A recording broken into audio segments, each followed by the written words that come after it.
बुलेटिनमध्ये आपल्या सर्वांचं पुन्हा एकदा स्वागत। युद्धामुळे आपल्या राज्याच्या विविध सेक्टरवरती कसा परिणाम होतोय हे यानंतरच्या बुलेटिनमध्ये आपण जाणून घेणार आहोत। गॅस टंचाई आहे आणि गॅस टंचाईच्या झळा शिर्डीच्या साई भक्तांना जाणवू लागल्यात।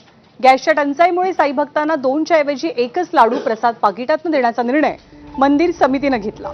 पण गॅस टंचाईची तीव्रता केवळ लाडवांपुरती मर्यादित न राहता ती आता साई भक्तांना मिळणाऱ्या प्रसादापर्यंत पोहोचली आहे। सद्य परिस्थितीमुळे आता साई प्रसादालयात भाविकांना मिळणाऱ्या महाप्रसादात मोठा बदल झालाय।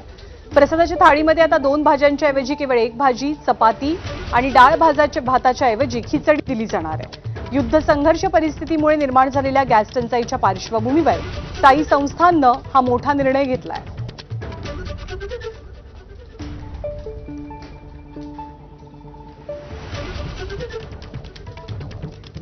आणि शिर्डीच्या साई मंदिरापाठोपाठ अमरावतीतील प्रसिद्ध श्री एकविरा देवी संस्थाननं सुद्धा आपल्या महाप्रसादातनं पदार्थ कमी केलेत।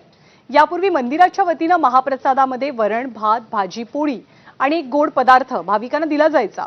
आता मात्र पिठलं, खिचडी आणि एक गोड पदार्थ अशा 3च गोष्टी प्रसादाच्या थाळीमध्ये असतील।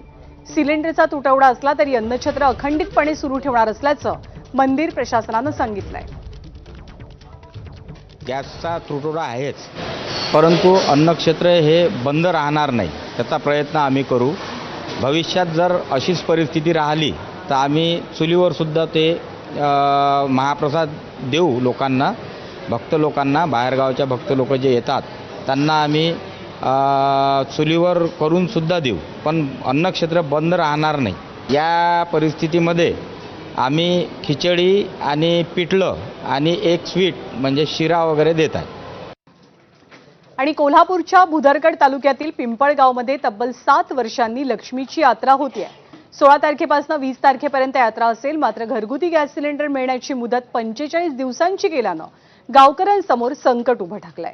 यात्रेच्या 5 दिवसांमध्ये भाविक आणि नातेवाईक खूप मोठ्या संख्येनं गावात येतात, पण यात्रेच्या कालावधीत सिलेंडरचा पुरवठा 45 दिवसांनी होत असल्यानं जेवण कसं तयार करायचं हा सगळ्यात मोठा प्रश्न सध्या गावकऱ्यांच्या समोर आहे।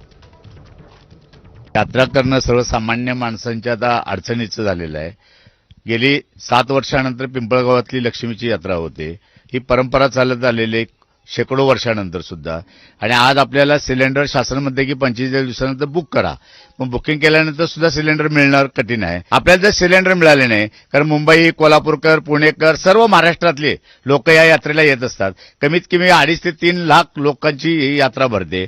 माझी जिल्हाधिकाऱ्यांना विनंती आहे की आपण ताबडतोब ह्याच्यामध्ये तात्काळ लक्ष घालून आम्हाला सिलेंडरची व्यवस्था करावी। या गावची यात्रा 7 वर्षांना होत आहे आणि या ठिकाणी जर अशा पद्धतीनं जर इंधनाचा जर अपुरा पुरवठा होत असेल तर सन्माननीय जिल्हाधिकाऱ्यांनी किंवा आपले पुरवठा अधिकाऱ्यांनी याच्यामध्ये लक्ष घालून किमान वाढीव जो टक्का आहे तो आपल्या गावासाठी उपलब्ध करून द्यावा, ही आपल्या माध्यमातून मी आपणास विनंती करत।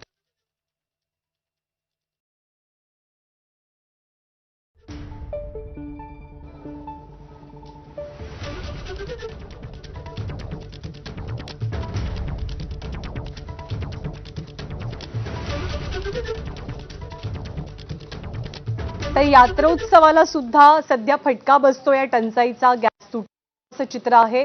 45 दिवस मुदत आहे नवीन बुकिंगसाठी, त्यामुळे ज्या ज्या गावांमध्ये यात्रांचं आयोजन करण्यात आलेलं आहे त्या गावात आता येणाऱ्या भक्तांसाठी त्याचबरोबर नातेवाईकांसाठी जेवण शिजवायचं कसं असा मोठा प्रश्न अनेक गावकऱ्यांसमोर उपस्थित झालाय। तर गॅस सिलेंडरच्या टंचाईमध्ये हॉटेल बंद ठेवण्यापेक्षा ठाण्यातल्या प्रसिद्ध प्रसादालय हे हॉटेलचं जेवण सध्या चुलीवरती बनवलं जात आहे।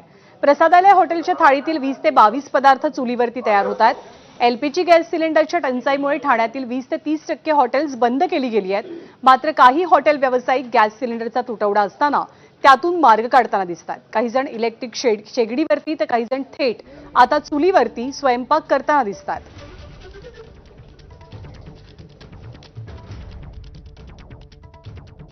इथे आपण 5 चुली लावलेल्या आहेत, 3 आपल्या भाज्यांसाठी आहेत आणि 2 तिकडे चपात्यासाठी लावलेले आहेत। बरं गॅस आणि शेवटी चुलीवरती तो वेळेचा एक फरक पडतोय। साहजिकच इकडे वेळ थोडा जास्त लागतोय, परंतु काहीतरी पर्याय आपण काढलाच पाहिजे। त्या उद्देशाने आज आम्ही ते येऊरला सगळं प्रसादालयाचं किचन सेट केलेलं आहे। पदार्थ कमी केले तुम्ही? पदार्थ कमी नाही केले, पदार्थ तेवढेच आहेत।